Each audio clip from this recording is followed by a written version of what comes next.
Bizning bugungi mavzumiz boshlang'ich ta'lim o'qituvchisining kompetentligini shakllantirishda ta'lim vositalaridan foydalanish. Biz bugun ushbu mavzu yuzasidan suhbatlashamiz. Xo'sh, vosita nima ekan? Vosita o'quv jarayonining predmetli qo'llab-quvvatlanishi.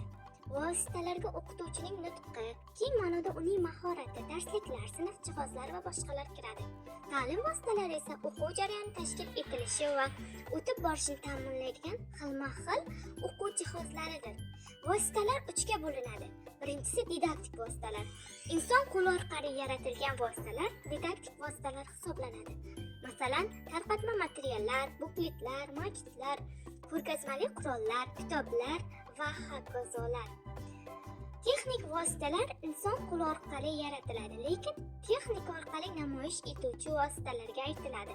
Xo'sh, bu vositalarga nimalar kiradi? Bu vositalarga kompyuterlar, mobil qurilmalar, multimedia vositalari misol bo'la oladi. Texnik vositalarning o'zini ham biz 2 ga bo'lamiz.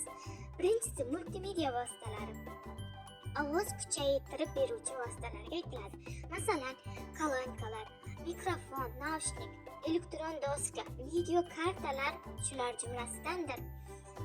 Ikkinchisi kommunikatsiya vositalari. Bu murakkab dinamik tizimlar va uning axborotni qabul qilish, to'plash, o'zgartirish imkoniga ega qismlari o'rtasida axborot almashinuvi, noverbal va verbal muloqot vositalari hisoblanadi.